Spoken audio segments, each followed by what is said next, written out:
My name is Thomas Prince. I'm the Executive Director for Seed Concordia. Seed is a nonprofit organization based here at Concordia University, and we're supported by a student fee levy. And what we provide is experiential learning internships based in Uganda every year. So we take over a team from Concordia, they go over and they join a team that's being prepared in Uganda, and we work on different youth engagement projects in Gulu, Uganda. Oh, this is a great question. Meetings in Uganda look completely different from meetings in Canada. First of all, I really love that in Uganda, before the meeting can begin, you need to have enough time to get everyone settled, check in, appoint who's going to be taking the minutes at the meeting, give the chair, and there's surprisingly structured expectations about what the chair is supposed to do in the meeting or what the secretary is supposed to or not supposed to do. In Concordia, depending on who we're meeting with, if we're having a meeting with another student club or a student association, I mean, it's a free-for-all. Things flow, and it's like whoever's got the idea and the creativity, let's see what we can pull out. Obviously, if I have a meeting with maybe administration or potential donors at Concordia University, then I need to be much more concise in my time and maybe more convincing in my pitch. We do it in both Uganda and in Canada. So in Canada, we call it pre-departure training. In Uganda, we call it pre-arrival training.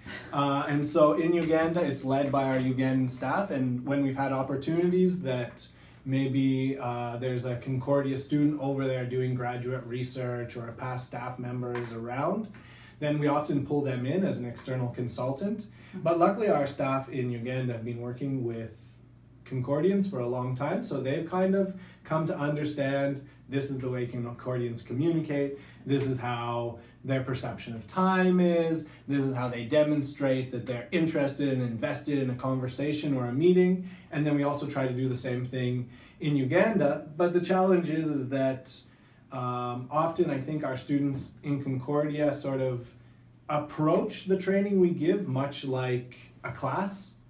So they're like, all right, yeah, I get it, I go to the sessions, if there's readings, I do it, but it really isn't real until they get to Uganda, and then typically that's when they sort of have a eureka moment and like, oh my God, now I understand why you talk to us about the importance of culture, or the role food plays in the society, and why those things are meaningful. I didn't understand why you were telling me about Ugandan dishes, but now that I'm here, I understand it. So in Canada, we're always recruiting our students earlier than we do in Uganda, and this is because students have to book plane tickets, get travel vaccines and other things like that, but also at Concordia every year in the winter semester, a course is taught where undergraduate students can actually take it to get academic credit as a part of their program. So that means that we do our application call out and selection in the fall semester.